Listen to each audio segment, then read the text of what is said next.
Alhamdulillah, wassalatu wassalamu ala rasulillah. La louange revient de droit à Allah, qu'Allah couvre d'éloges et salue son messager Muhammad. Amma ba'd, bienvenue à tous. Désolé pour le léger retard. On continue notre série au sujet des noms d'Allah. Allah qui nous a créés afin de le connaître. Et celui qui connaît Allah aura forcément le désir profond de l'adorer avec crainte et amour et espoir. Et pour connaître Allah subhanahu wa ta'ala, rien de mieux que de recenser ses noms et de chercher à en saisir les significations afin d'agir conformément à ce qu'indiquent ces noms. Noms parmi lesquels il y a Al-Hakam et Al-Hakim. Ce sont les deux noms sur lesquels nous allons nous pencher ce soir. Al-Hakam et Al-Hakim, comme vous avez pu le remarquer, ces deux noms sont dérivés de la racine ha-ka-ma. Et Al-Hakam signifie celui qui est juste et équitable, celui qui garantit la justice entre ses esclaves, ici-bas, sur terre, et dans l'au-delà, après la mort. Il est Hakam, il garantit que la justice soit rendue. Il ne laisse passer donc aucune injustice, aussi infime soit-elle.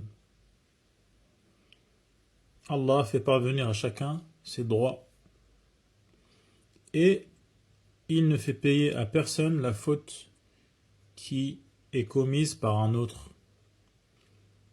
Également, sa punition ne dépasse jamais les limites du délit commis. Allah est donc Al-Hakam. Il est le roi arbitre à qui appartient le jugement ici-bas et dans l'au-delà. Dans ce bas monde, personne n'échappe aux lois d'Allah relatives au destin.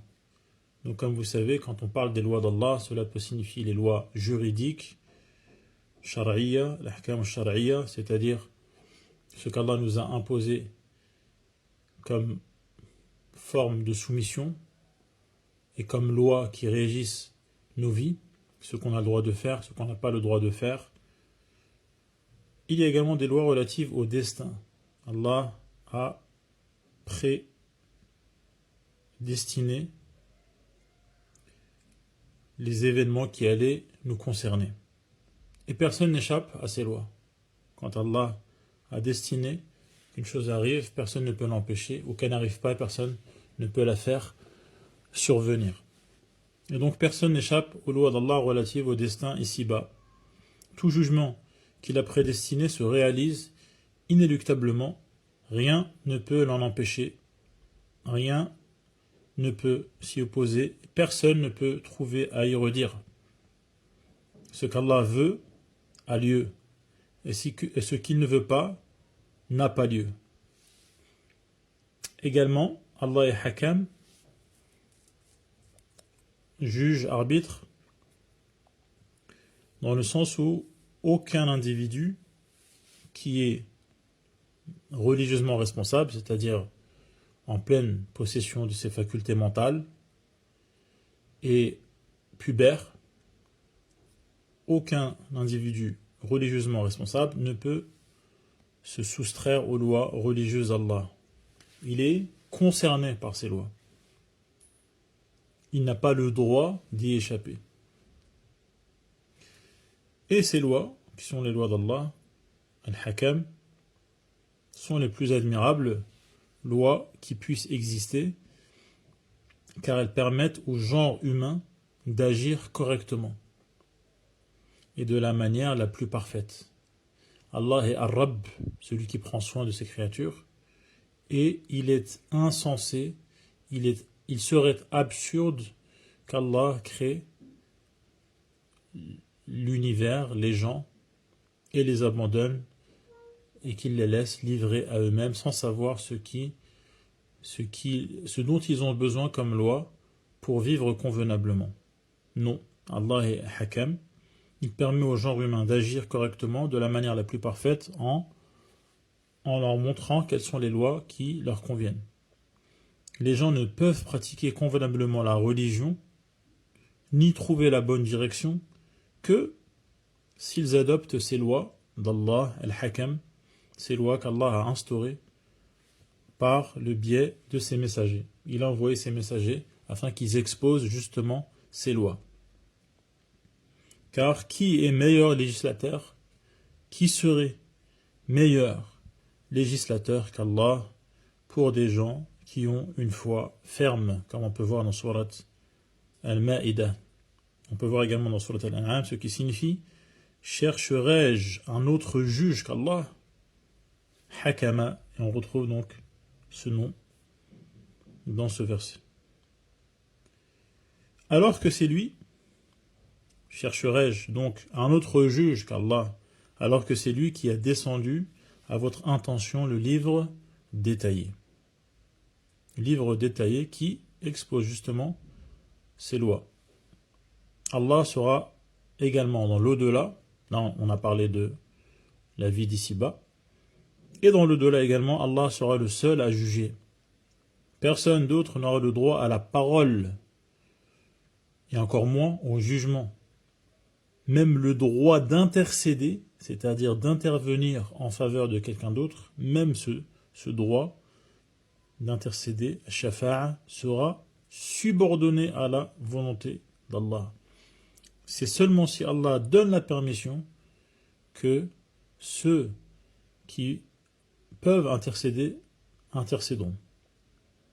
Personne ne pourra intervenir auprès d'Allah en faveur d'autrui, à moins qu'Allah ne l'ait décrété. Allah al-Hakam.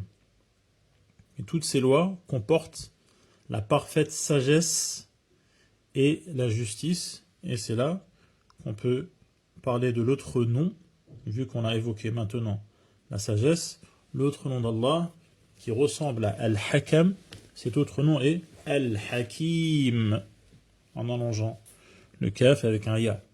Al-Hakim, c'est-à-dire que c'est lui qui donne des ordres et qui agit pour de bonnes raisons. Tout ce qu'il réalise est bien fait. Il y a toujours une sagesse, une sage raison derrière les choix qu'il fait. Dans l'univers qu'Allah al-Hakim a mis au point, rien n'est inutile. Rien n'est absurde dans sa création. La création d'Allah al-Hakam, al-Hakim. Et donc toutes ces lois comportent la parfaite sagesse et la justice. Allah est donc l'arbitre, le juge équitable. Ses paroles sont également parfaites en matière de véracité. Aucune parole ne peut être plus vraie que celle d'Allah. Pour ce qui est des informations, la parole d'Allah est la plus vraie. Et en matière de justice, ces paroles sont les plus justes, équitables, pour ce qui est des ordres et des interdits. Utammat kalimatu rabbika sidqan wa adala. Tout ce qu'Allah al-Hakam et al-Hakim, tout ce qu'il ordonne de faire est juste, car cela est utile et avantageux. Et donc plus on apprend notre religion, et plus on apprend dans le détail la justice et donc notamment l'utilité et l'avantage que comportent les lois d'Allah. Ces ordres sont en fait, les ordres d'Allah, al-Hakam, al-Hakim, sont en fait un mariage entre la justice et la pitié. Elles sont à la fois justes et équitables et à la fois débordantes de pitié envers ces créatures. Également, tous les interdits imposés par Allah sont justes, car Allah al-Hakam et al-Hakim n'interdit que ce qui est mauvais ou nuisible, soit à 100%, soit ce qui est nuisible est bien plus important que ce qui pourrait être utile. Et les interdits d'Allah al-Hakam et al-Hakim sont eux aussi liés à la miséricorde et à la parfaite sagesse d'Allah. Allah rétribuera chacun selon ses actes. Allah al-Hakam. Cela est également juste. Il ne diminuera les bonnes actions de personne, de même qu'il n'ajoutera rien à leurs mauvaises actions. Il ne les châtie pas sans raison. Comme Allah l'expose dans Surat Al-Isra, وَلَا تَزِرُ وَازِرَةٌ وِزْرَ أُخْرَى, c'est-à-dire que personne ne portera le fardeau, les péchés d'autrui. Et les jugements qu'Allah al-Hakam al-Hakim rend parmi ses créatures vont tous de pair avec la justice. Il ne prive personne de son dû.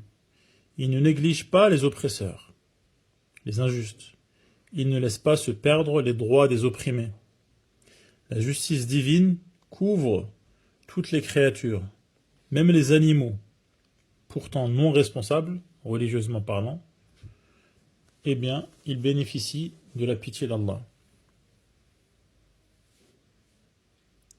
Et notamment de sa justice, car Allah appliquera le talion le jour du jugement, la loi équitable du talion, même sur les animaux, sur la brebis cornue qui s'en est pris à celle qui n'avait pas de cornes. La brebis qui avait des cornes et qui a mis un coup à celle qui n'avait pas de cornes, eh bien Allah appliquera la loi du talion et permettra à cette brebis qui était donc blessée d'en faire autant contre la brebis qui l'a agressée. Et cela montre la grande justice d'Allah al-Hakam. Dans le même registre, Allah a mandaté des messagers afin d'annoncer la bonne nouvelle et de mettre en garde afin que plus personne n'ait d'excuses à présenter à Allah. Pour qu'il ne vienne pas dire « Personne n'était venu nous annoncer la bonne nouvelle ou nous mettre en garde ». Et donc pour que personne n'ait d'excuses à présenter, Allah qui est Hakam, qui est juste, envoie des messagers afin que les choses soient clairement exposées et que plus personne ne puisse avoir d'excuses. Car Allah ne punit personne avant de lui adresser un envoyé, comme on peut lire dans Surat Al-Isra. Également, comble de la justice, Allah a doté ses esclaves d'une ouïe par laquelle ils entendent, d'une vue, d'une raison, d'une volonté, d'une faculté d'agir, d'un pouvoir d'action, et Allah leur a permis d'accomplir tout ce qu'ils désirent sans les forcer, sans les contraindre, et en effet sa justice, sa parfaite sagesse, sa miséricorde démontrent que l'être humain a un libre arbitre, il a le choix d'agir ou de ne pas agir, et il sera jugé justement en fonction des actes qu'il a fait ou qu'il n'a pas fait, car il les a réalisés ou a refusé de la réaliser librement. Tout comme la perfection de la capacité d'Allah et de son vouloir, sa mashi'a, et leur globalité qui inclut toutes choses, même les actes réalisés par les gens, tout cela réfute la thèse de ceux qui disent que l'être humain est complètement libre et indépendant d'une quelconque prédestination ou d'un quelconque destin. Non, il y a un juste milieu. L'être humain a un libre arbitre, il a le choix d'agir ou de ne pas agir, mais il dépend, de manière générale et globale, de la volonté d'Allah et de son destin. Et donc, la justice et la vérité, et ce qu'affirment les gens de la Sunna, et qui est appuyé par les arguments rationnels et les arguments des textes, et c'est ce qu'indiquent les sublimes noms d'Allah, à savoir que les actes, bons ou mauvais, réalisés par les esclaves, ont lieu conformément à leur choix, à leur volonté. Celui qui fait le bien, il l'a fait parce qu'il a choisi de le faire et il a voulu le faire. Et celui qui commet le mal, il le fait car il a choisi de le commettre et il a voulu le commettre, bien que ces actes n'échappent pas au décret d'Allah et à sa prédestination. Voilà donc concernant le nom Al-Hakam. On va se pencher maintenant au nom qui a un lien, qui est Al-Hakim. Donc Al-Hakim signifie que la parfaite sagesse, qui est Al-Hikmah, et le parfait arbitrage, qui est Al-Hukm, sont attribués à Allah, qui porte donc le nom de Al-Hakim. Ce terme, Al-Hakim, désigne celui qui a pour qualité d'être parfaitement sage et de trancher avec une parfaite justice entre ses esclaves. La hikmah, on traduit généralement par sagesse, mais ça peut également avoir le sens de perfection ou de maîtrise, ou de parfaite maîtrise. Et donc la hikmah signifie posséder une large connaissance, être au fait des tenants et des aboutissants, c'est-à-dire de faire le tour des questions par une connaissance étendue des choses en profondeur. Et cette hikmah implique également d'être très louable, c'est-à-dire de mériter tous les éloges et tous les compliments, puisque le hakim, il agit comme la situation l'exige, donc de la manière la plus adéquate et de la manière la plus appropriée, sans que personne n'ait à y redire. Et donc Allah possède la hikmah pour ce qui est de sa création, dans les choses qu'il crée, et également dans ses ordres, les ordres qu'il donne.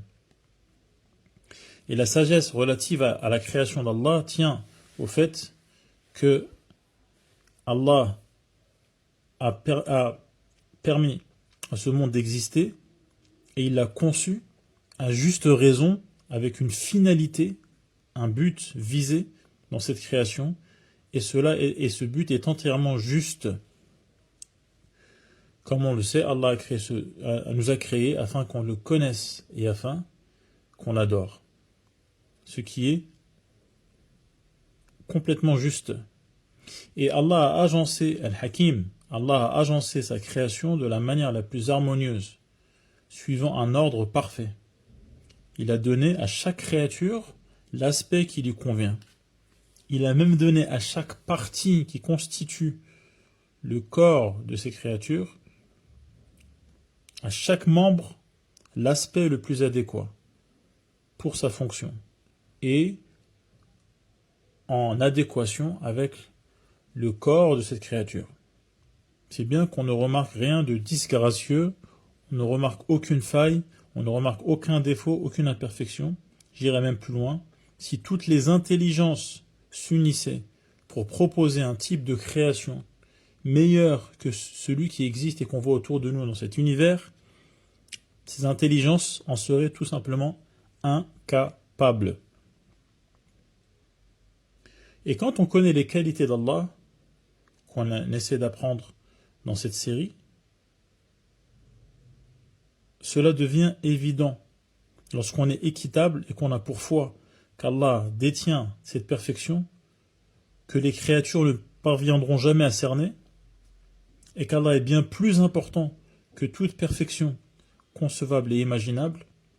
Lorsque ces notions sont présentes à l'esprit et habitent nos cœurs, on comprend que les actes d'Allah, que ces créatures et que tout ce qu'Allah a accordé représente ce qu'il y a de plus parfait, de plus beau, de plus harmonieux et de mieux fini.